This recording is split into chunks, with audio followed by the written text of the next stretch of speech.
فرمایا الم اعہد لکم یا بنی آدم اللہ تعبدوا الشیطان انہ لکم عدو مبین وان اعبدونی ھذا صراط مستقیم. کیا میں نے تم سے عہد نہیں لیا تھا اے اولاد آدم کہ تم شیطان کی پیروی نہیں کرو گے؟ وہ تمہارا ظاہر باہر دشمن ہے. وان اعبدونی، اور تم صرف میری ہی عبادت کرو گے. ھذا صراط مستقیم، یہ ہے سیدھا راستہ. اور پھر بھی جو لوگ غفلت میں آ گئے اور اللہ تعالیٰ کے در کو بھول گئے، رب کریم ان کو بھی یاد دہانی کرواتے ہیں اور یوں فرماتے ہیں یا ایھا الانسان ما غرک بربک الکریم. اے انسان، تجھے تیرے کریم پروردگار سے کس چیز نے دھوکے میں ڈال دیا؟ تو کیوں دھوکے میں پڑ گیا؟ اس دنیا میں بہت دھوکے ہیں. اس دنیا کی رنگینیاں انسان کو اپنی طرف کھینچتی ہیں. اس لیے قرآن مجید میں بتایا کہ زین للناس حب الشہوات من النساء، انسان کے لیے شہوات میں سے مزین کر دی گئی چیزیں کون سی؟ من النساء، عورتیں. عورتوں کی رغبت ایسی رکھ دی گئی، یعنی مردوں کے دل میں عورتوں کی اور عورتوں کے دل میں مردوں کی، اپوزٹ سیکس کی ایسی رغبت رکھ دی گئی کہ یہ اس کے لیے اب ایک فتنہ بن گیا. والبنین، اور بیٹوں کی. کیا مطلب؟ کہ جب بیٹے زیادہ ہوتے ہیں نا اور کام کرنے والے ہوتے ہیں تو بندے کے دل میں عجب اور تکبر پیدا ہوتا ہے. تو کچھ گناہ شہوت سے تعلق رکھتے ہیں، کچھ تکبر سے تعلق رکھتے ہیں. تو یہ بھی فتنہ انسان کے لیے ہو جاتا ہے. والقناطیر المقنطرۃ من الذهب والفضہ، سونے چاندی کے ڈھیر. آج کے دور میں جس کو بینک بیلنس کہتے ہیں، یہ بینک بیلنس کا بھی ایک نشہ ہوتا ہے. انسان جب روز سٹیٹمنٹ دیکھتے ہیں نا تو پھر خوش ہوتا ہے، پھر اس کی آواز میں بھی پیسے کی جھنکار شامل ہو جاتی ہے. یہ بھی بہت مصیبت ہے. اس کے ساتھ نیکی پر جمے رہنا یہ اللہ رب العزت کا خصوصی احسان ہوتا ہے. والخیل المسومہ، اور سواریاں نام والی، نشان لگی ہوئی. آج کے زمانے میں گاڑیاں، ان کے پاس کرولا ہے، ان کے پاس ہونڈا ہے، میرے پاس فلاں ماڈل ہونا چاہیے.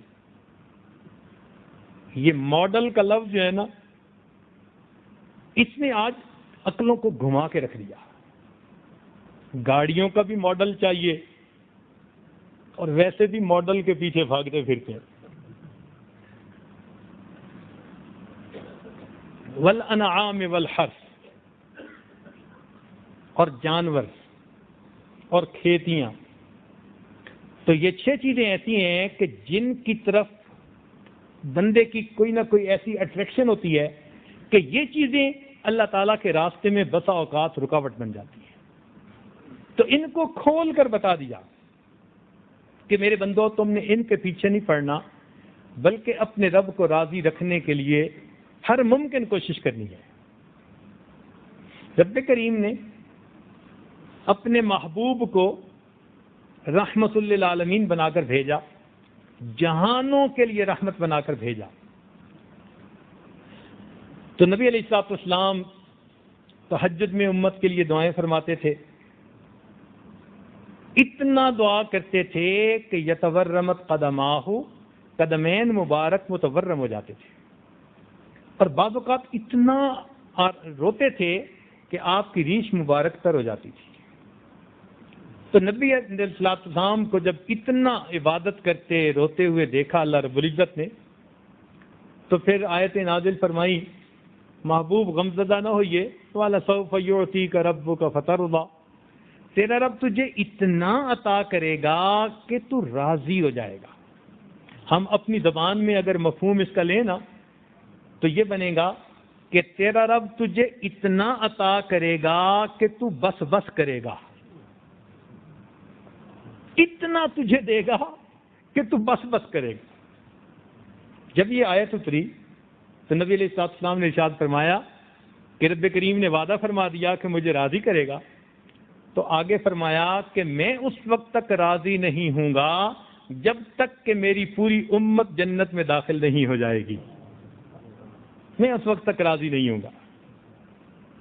اب جب نبی علیہ السلام نے یہ فرما دیا کہ میں راضی نہیں ہوں گا جب تک کہ میری امت جنت میں داخل نہیں ہو جائے گی، تو رب کریم نے تو اپنا وعدہ پورا کرنا ہی تھا۔ اللہ تعالیٰ نے امت محمدیہ کو جنت میں آسانی کے ساتھ داخل کرنے کا ایک طریقہ بنا لیا، اور وہ طریقہ کیا تھا کہ ان کو ایک مہینہ عطا کر دیا جس کو رمضان مبارک کا مہینہ کہتے ہیں، اور اس مہینے میں ایمان والوں کے لیے جنت کا حاصل کرنا بہت آسان کر دیا۔ آپ نے دنیا میں دیکھا ہوگا نا، سیل لگتی ہے کئی چیزوں کی، گرینڈ سیل، موونگ سیل۔ جب بھی سیل لگتی ہے نا کسی چیز کی تو چیزیں بہت ہی سستی مل جاتی ہے، کہتے ہیں پاؤنڈ کی چیزیں پینی میں مل جاتی ہیں۔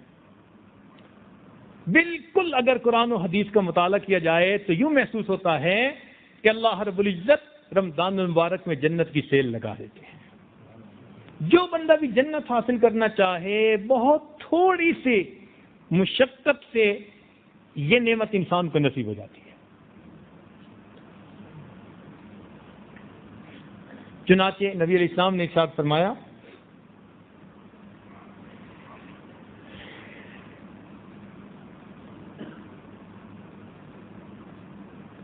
کہ لوگوں،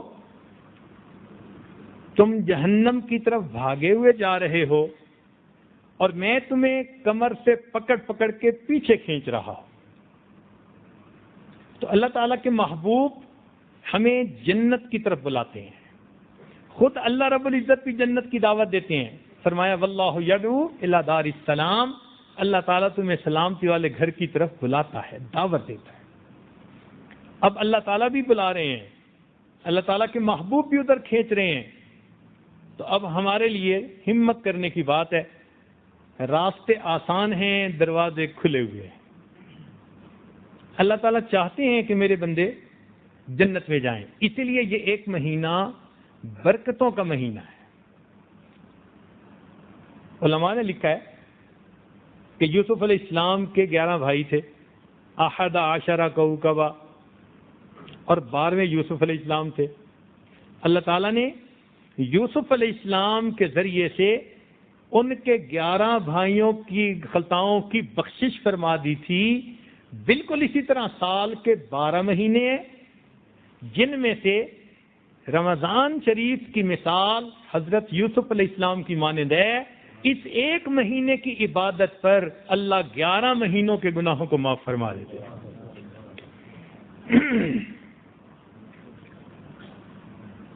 آپ نے دیکھا ہوگا کہ دفتروں میں جب کسی افسر نے کوئی کام کرنا ہو نا تو وہ پھر طریقہ بھی خود سمجھا دیتا ہے، بھئی یوں کر کے تم درخواست لکھ لو اور اس وقت تم میرے پاس لے آنا، میں تمہاری درخواست منظور کر دوں گا۔ نیت تھی درخواست منظور کرنے کی، طریقہ بتا دیا۔ بالکل اسی طرح یوں محسوس ہوتا ہے کہ اللہ رب العزت کا ارادہ ہے اپنے بندوں کو بخشنے کا۔ اللہ رب العزت کا ارادہ ہے اپنے بندوں کو بخشنے کا۔ ان کو رمضان المبارک میں روزہ رکھنے کی ترتیب بتا دی۔ میرے بندوں، تم روزہ رکھو گے تو تمہارے لیے اپروول جنت کی ہونا آسان ہو جائے گا۔ چنانچہ یہ جنت کا، یعنی یہ سمجھیے نیکیوں کا سیزن ہے۔ آپ نے دیکھا ہوگا دنیا میں ہر چیز کا سیزن ہوتا ہے، یہ سردیوں کا سیزن، گرمیوں کا سیزن، برسات کا سیزن، بہار کا سیزن، پھلوں اور سبزیوں کا سیزن۔ یہ پھل فلاں سیزن میں ہوتا ہے، یہ فلاں سیزن میں۔ حتیٰ کہ تجارت کرنے والوں کے بھی سیزن ہوتے ہیں۔ کسی کا عید کے بعد سیزن لگتا ہے، کسی کا سردی میں سیزن لگتا ہے، تو اپنے اپنے اوقات ہوتے ہیں، اور یہ طے شدہ بات ہے کہ سیزن میں بہت زیادہ منافع ہوتا ہے بندے کو، حتیٰ کہ کچھ لوگ تو سیزن کمانے کے بعد پورا سال موج مزے کی زندگی گزارتے ہیں۔ بالکل اسی طرح یہ رمضان المبارک مومن کے لیے نیکیوں کا سیزن ہے۔ مومن کو اس رمضان مبارک میں اتنا اللہ تعالیٰ کی طرف سے اجر ملتا ہے کہ اللہ رب العزت اس کے پچھلے زندگی کے تمام گناہوں کو معاف فرما دیتے ہیں۔ لہذا ہمارے اکابر کی زندگیوں میں یہ بات لکھی کہ جب وہ کسی کا تذکرہ کرتے نا اور اس کی بزرگی کے بارے میں کہنا ہوتا تو یوں کہتے کہ جی وہ تو بہت بزرگ آدمی ہے، اس نے اپنی زندگی کے اتنے رمضان گزارے ہوئے ہیں۔ رمضان مبارک کو معیار بنا کر پیش کرتے تھے کہ جی فلاں کے کیا کہنے، اس نے تو زندگی کے اتنے رمضان گزارے ہیں، اس نے تو بہت درجے پا لیے ہیں۔ یعنی رمضان المبارک اللہ تعالیٰ کے ہاں قبولیت اور قرب کا معیار سمجھا جاتا تھا ان کے نزدیک۔ یہ ایسا مہینہ ہے۔ چنانچہ حدیث پاک میں آتا ہے، حضرت سلمان رضی اللہ تعالیٰ عنہ اس کے راوی ہیں، کہتے ہیں کہ قال خطبنا رسول اللہ صلی اللہ علیہ وسلم فی آخر یوم من شعبان، کہ رسول اللہ صلی اللہ علیہ وسلم نے شعبان کے آخری دن ہمیں خطبہ دیا، فقال اور فرمایا، یا ایھا الناس، اے انسانوں، قد اظلکم شہر عظیم مبارک، تمہارے اوپر ایک مہینہ آ رہا ہے عظیم، بہت بڑا، مبارک، بڑی برکتوں والا۔ ایک بات یاد رکھیں کہ جب بڑے کسی چیز کو بڑا کہیں نا تو واقعی وہ بہت بڑی چیز ہوتی ہے۔ اللہ رب العزت کے محبوب فرما رہے ہیں شہر عظیم، بہت عظیم مہینہ، مبارکن، برکت والا مہینہ۔ اور پھر آگے اسی حدیث میں فرمایا وہ شہر الصبر، اور وہ صبر کا مہینہ ہے، والصبر ثوابہ الجنہ، اور صبر کا اجر اور بدلہ تو جنت ہوا کرتی ہے۔ وشہر المواساۃ، اور وہ ہمدردی اور غمخواری کا مہینہ ہے، دوسروں کے ساتھ ہمدردی کرنا، غمخواری کرنا۔ شہر یزاد فی رزق المؤمن فی، ایسا مہینہ کہ جس میں مومن کا رزق بڑھا دیا جاتا ہے۔ پھر فرمایا کہ ایسا مہینہ ہے شہر اولہ رحمت، اس کے پہلے 10 دن رحمت کے، واوسطہ مغفرت، درمیان کے 10 دن مغفرت کے، وآخرہ عتق من النار، اور آخر کے 10 دن آگ سے آزادی کی ہیں۔ فرمایا واستکثروا فیہ من 4 خصال، تم اس میں 4 باتوں کی بہت کثرت کرنا، یعنی 4 کام بہت زیادہ کرنا۔ اب ذرا بالخصوص اعتکاف میں بیٹھنے والے یا جتنے بھی احباب ہیں وہ ان باتوں کو توجہ سے سن لیں کہ اللہ تعالیٰ کے محبوب فرماتے ہیں کہ 4 کام رمضان مبارک میں تم نے زیادہ کرنے ہیں۔ فشہادت اللہ الہ الا اللہ، کہ تم نے ایک تو لا الہ الا اللہ اس کی شہادت دینی ہے، یعنی بہت پڑھنا ہے اس کو۔ لہذا اس مہینے میں لا الہ الا اللہ کا ذکر بہت کثرت سے کرنا چاہیے۔ کثرت سے مراد یہ کہ کم از کم 1000 مرتبہ تو دن میں کریں ہی صحیح، یہ کم سے کم رتبہ ہے۔ ورنہ جو ذکر کرنے والے حضرات ہیں ان کے لیے تو 5000، 7000، 10,000 مرتبہ بھی کرنا کوئی مشکل نہیں ہوتا، بلکہ ایسے لوگ زندہ ہیں کہ جو رمضان مبارک کے ایک دن میں 40,000 مرتبہ لا الہ الا اللہ کا ذکر کرتے ہیں، ایک دن میں 40,000 مرتبہ ذکر کرتے ہیں۔ تستغفرونہ، دوسری خصلت یہ کہ تم اللہ تعالیٰ کے سامنے خوب استغفار کرنا، تو استغفار کی بھی کثرت کریں۔ مثلا پہلے 200 مرتبہ استغفار پڑھتے تھے، تو اب اس کو زیادہ پڑھنے کی کوشش کریں، کم سے کم مرتبہ ہر نماز کے بعد 100 مرتبہ پڑھیں تو پورے دن میں 500 مرتبہ استغفار ہو ہی جائے گا۔ اس سے بھی زیادہ کریں تو اور بہتر، چونکہ اللہ رب العزت کے محبوب نے فرمایا کہ ان کی کثرت کرو۔ تیسری چیز فرمایا فَتَسْأَلُونَ اللَّهَ الْجَنَّةَ، کہ تم اللہ تعالیٰ سے جنت کو مانگو۔ اب دیکھیے کہ اللہ تعالیٰ کے محبوب فرماتے ہیں کہ اللہ تعالیٰ سے جنت مانگو۔ اس کی کثرت یہ ہوگی کہ ہم کوشش کریں کہ جب بھی دعا مانگیں اس دعا میں اللہ تعالیٰ سے جنت کو طلب کریں، نمازوں کے بعد، تلاوت کے بعد، افطاری کے وقت میں جب بھی دعا مانگیں تو ہم اللہ تعالیٰ سے جنت کو طلب کریں۔ وَتَعَوَّذُونَ بِهِ مِنَ النَّارِ، اور اللہ تعالیٰ سے ہم آگ سے پناہ مانگیں، تو جہنم سے پناہ مانگیں اور جنت کو طلب کریں۔ یہ 4 کام، لا الہ الا اللہ کو کثرت سے پڑھنا، استغفار کثرت سے پڑھنا، اور جنت طلب کرنا، اور استغفار پڑھنا، اور جہنم سے پناہ مانگنا۔ اور اللہ تعالیٰ کے محبوب نے یہ بھی بتلا دیا کہ جو اس مہینے میں کسی روزہ دار کو پلائے گا، سقاہ اللہ من حوضی شربتن، اللہ تعالیٰ قیامت کے دن میرے حوض یعنی حوض کوثر سے ان کو شربت پلائیں گے، لا یظمأ حتی یدخل الجنہ، اس کے بعد اس کو پیاس نہیں لگے گی حتیٰ کہ وہ جنت میں داخل ہو جائے گا۔ اب یہ کتنا آسان کام ہے، تو اللہ رب العزت ہمیں اس کی بھی توفیق عطا فرمائے۔ پھر ایک بات اور بتائی گئی حدیث پاک میں کہ اس مہینے کے شروع میں ہی اللہ تعالیٰ جنت کے دروازوں کو کھول دیتے ہیں، اور ایک روایت میں آتا ہے کہ رمضان المبارک کی ہر رات میں جنت کو خوشبوؤں کی دھونی دینی ہوتی ہے۔ بھئی دیکھیں، ہمارے گھر میں جب مہمانوں نے آنا ہوتا ہے نا، تو گھر والے پہلے سے ہی گھر کی صفائی کر کے، کمروں کو تیار کر کے منتظر ہوتے ہیں کہ مہمانوں نے آنا ہے۔ بالکل اسی طرح امت محمدیہ کے گنہگاروں کے لیے اللہ رب العزت اس رمضان المبارک کی ہر رات میں جہنم کو خوشبوؤں کی دھونی دے کے تیار کرتے ہیں، اس کو سجایا جاتا ہے کہ میرے بندے آئیں گے، چنانچہ ان کی الاٹمنٹ ہوتی چلی جاتی ہے رمضان مبارک کے۔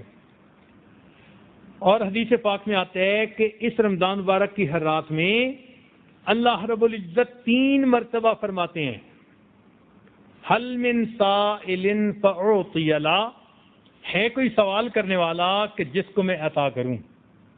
اب اللہ تعالیٰ 3 مرتبہ فرمائیں، ہے کوئی عطا کرنے والا جس کو عطا کیا جائے، تو ہمیں چاہیے کہ ہم اللہ تعالیٰ سے خوب دعائیں مانگیں تاکہ ہمیں بھی اللہ رب العزت کی رحمتیں نصیب ہو جائیں۔ لیکن ایک چیز بہت خاص ہے، یہ روزے تو پہلی امتوں میں بھی تھے، صرف اس امت کو نہیں ملے، پہلی امتوں کو بھی ملے۔ اس لیے تو ارشاد فرمایا کتب علیکم الصیام کما کتب علی الذین من قبلکم، کہ یہ روزے تم پر فرض کیے گئے جیسے تم سے پہلی امتوں پر فرض کیے گئے، مگر اس امت کو روزے کی کامل شکل نصیب ہو گئی، روزے کی کامل شکل نصیب ہو گئی، اور اس میں بھی اللہ رب العزت کی خاص نعمتیں اس امت کو ملی۔ تو نبی اسلام نے ارشاد فرمایا کہ اللہ تعالیٰ نے میری امت کو رمضان المبارک میں 5 خاص نعمتیں دیں جو پہلی امتوں کو نہیں ملی۔ عن ابی ہریرہ رضی اللہ تعالیٰ عنہ قال قال رسول اللہ صلی اللہ علیہ وسلم اعطیت امتی 5 خصال فی رمضان، میری امت کو رمضان میں 5 ایسی باتیں، نعمتیں، چیزیں ملی ہیں لم تعطہن امت قبلہم، کہ پہلی امتوں کو وہ نعمتیں نہیں ملی۔ پہلی نعمت کیا؟ خلوف فم الصائم اطیب عند اللہ من ریح المسک، کہ روزہ دار بندے کے منہ سے جو مہک آتی ہے بھوکا رہنے کی وجہ سے، وہ اللہ رب العزت کے نزدیک مشک کی خوشبو سے بھی زیادہ پسندیدہ ہوتی ہے۔ اب دیکھیے کہاں بندہ گنہگار اور کہاں وہ مالک مختار۔ اب اس بندے نے کچھ دیر کے لیے بھوکا پیاسا رہنا روزہ رکھنا ہے، اس عمل پر رب کریم اتنا خوش ہوتے ہیں کہ فرماتے ہیں کہ اس کے منہ سے جو بھوکا رہنے کی وجہ سے مہک ہوگی وہ ہمارے نزدیک مشک کی خوشبو سے بھی زیادہ بہتر ہوگی۔ اور دوسری بات وَتَسْتَغْفِرْ لَهُمُ الْحِيطَانُ حَتَّى يُفْطِرُوا، اور مچھلیاں بھی ان کے لیے استغفار کرتی ہیں حتیٰ کہ وہ روزہ افطار کر لیں۔ ایک حدیث پاک میں ملائکہ کا لفظ بھی آیا ہے کہ ملائکہ ان کے لیے استغفار کرتے ہیں، اور محدثین نے دونوں کو جمع کر لیا۔ وہ فرماتے ہیں کہ مچھلیاں بھی استغفار کرتی ہیں، ملائکہ بھی کرتے ہیں۔ تو طالب علم کے ذہن میں ایک سوال پیدا ہوتا ہے کہ مچھلیوں کا نام کیوں لیا؟ تو محدثین نے لکھا کہ دیکھیں، مچھلی پانی کی مخلوق ہے، تو اللہ رب العزت نے مومن کو یہ بتایا کہ تمہارے لیے فقط خشکی کی مخلوق ہی استغفار نہیں کرتی، تری کی مخلوق بھی استغفار کر رہی ہے، یعنی بحر اور بر کی ہر چیز تمہارے لیے استغفار کر رہی ہے۔ اور یہی نہیں کہ فرش کے لوگ، دنیا کے لوگ تمہارے لیے کر رہے ہیں، دنیا کی مخلوق نہیں بلکہ عرش کے اوپر آسمانوں پہ رہنے والے فرشتے بھی تمہارے لیے استغفار کر رہے ہیں۔ اب دیکھیے یہ کتنی عظیم نعمت ہے کہ روزہ رکھنے پر اللہ تعالیٰ کی یہ مخلوق بھی اللہ تعالیٰ کے حضور سفارش کر رہی ہے۔ استغفار کا یہی مطلب ہے نا کہ اے میرے مالک اس کی خطاؤں کو معاف فرما دیجئے۔ تیسری چیز وَيُزَيِّنُ اللَّهُ عَزَّ وَجَلَّ كُلَّ يَوْمٍ جَنَّتَهُ، اور اللہ تعالیٰ ہر دن جنت کو ان کے لیے مزین کرتے ہیں۔ ثم یقول، پھر یوں فرماتے ہیں یوشک عبادی الصالحون، ان قریب ہے کہ میرے نیک بندے اپنے اوپر سے دنیا کی مشقتوں کو پھینک دیں، وَيَسِيرُ إِلَيْكَ، اور تجھ میں آ جائیں۔ یعنی اللہ تعالیٰ جنت کو سجانے کے بعد یہ فرماتے ہیں کہ قریب ہے میرے بندے دنیا کی مشقتوں کو پھینک دیں، یعنی ان کی موت کا وقت آ جائے اور وہ تیرے اندر آ جائیں۔ مطلب یہ کہ جنت کو اللہ تعالیٰ اپنے ان مومنوں کے لیے گویا سجاتے ہیں۔ اور پھر چوتھی چیز فرمایا کہ وَتُصْفَدُ فِيهِ مَرَدَةُ الشَّيَاطِينِ، اور اس مہینے میں جو سرکش شیاطین تھے ان کو باندھ دیا جاتا ہے، سرکش شیاطین کو باندھ دیا جاتا ہے تاکہ یہ میرے روزہ دار بندوں کے روزوں کو خراب نہ کر سکے۔ اب ذرا دیکھیے کہ اللہ تعالیٰ کیسے بخشش کا نقشہ سجا رہے ہیں۔ ایک طرف تو مومن کو کہا کہ تم روزہ رکھو گے تو ہمیں اتنی خوشی ہوگی کہ تمہاری مہک بھی ہمیں مشک کی خوشبو سے اچھی لگے گی، تم ہمیں اتنے پیارے لگو گے۔ دوسری طرف شیطان مردود جو بہکانے والا تھا اس کو پیچھے باندھ دیا فرشتوں کو بھیج کر، اور آگے جنت کو سجا دیا۔ اور ایک بات اور کر دی کہ وَيُغْفَرُ لَهُمْ فِي آخِرِ اللَّيْلِ، اور ان کو آخری رات میں اللہ تعالیٰ مغفرت فرما دیتے ہیں۔ قیل یا رسول اللہ، پوچھا صحابہ نے اے اللہ کے نبی، اہی لیلۃ القدر، کیا یہ لیلۃ القدر ہے کہ جس میں مغفرت کر دی جاتی ہے؟ قال لا، فرمایا نہیں، وَلَٰكِنَّ الْعَامِلَ إِنَّمَا يُوَفَّىٰ أَجْرُهُ إِذَا قَضَىٰ عَمَلَهُ، دستور یہ ہے کہ مزدور جب مزدوری کو مکمل کر لیتا ہے تو مزدور کو اس پر اجرت دے دی جاتی ہے۔ تو گویا روزے کی اجرت کیا ملے گی کہ بندے کی مغفرت کر دی جائے گی۔ اب دیکھیے کہ اللہ تعالیٰ نے شیطان کو ایک طرف بدوا دیا، جنت کو دھونی دے کے تیار کروا دیا، اور بندے کو کہا کہ میرے بندے تمہاری دعائیں ہم قبول کریں گے۔ لہذا اب جنت میں جانا یا جنت کا لینا بندے کے لیے کتنا آسان بن گیا۔ حدیث پاک میں ہے للصائم فرحتان، فرحۃ عند الافطار، کہ روزہ دار کے لیے دو خوشیاں ہوتی ہیں. ایک خوشی ہوتی ہے افطار کے وقت میں، جب روزہ افطار کرتا ہے. محدثین نے لکھا کہ افطار کے وقت میں روزہ دار کی دعا قبول ہوتی ہے. اب اس کو ذرا ایک مثال سے سمجھیں. ہم اگر گھر میں کوئی الیکٹریشین لائیں نا، ہم پہلے طے کرتے ہیں کہ بھائی کتنا لوگے. وہ کہتے ہیں جی میں $25 لوں گا. طے کرنے کے بعد گھر میں اس سے کام کرواتے ہیں اور کام کروا کے پھر ہم اس کو پیمنٹ کر دیتے ہیں. ہم پہلے کیوں طے کرتے ہیں؟ ہمیں ڈر ہوتا ہے یہ کہیں زیادہ نہ مانگ لے، دینا مشکل نہ ہو جائے. تو ہم مزدور سے مزدوری کرواتے ہیں پیمنٹ طے کرنے کے ساتھ، تاکہ یہ کہیں زیادہ نہ مانگ سکے. لیکن یہاں معاملہ عجیب ہے. احکم الحاکمین اس پروردگار عالم نے اپنے بندوں کو مزدوری پہ لگایا کہ میرے بندوں روزہ رکھو. پہلے مزدوری طے نہیں کی، اس لیے کہ اس کو خزانوں میں کمی کا کوئی اندیشہ نہیں ہے. اتنا کہہ دیا کہ میرے بندوں تم تو پہلے طے کر کے مزدور سے مزدوری کرواتے ہو، لیکن میں تمہیں یہ روزہ رکھنے کا جو حکم دے رہا ہوں، اب اس روزہ کے مکمل ہونے کے وقت میں تم جو دعا مانگو گے میں قبول کروں گا. کیا مطلب؟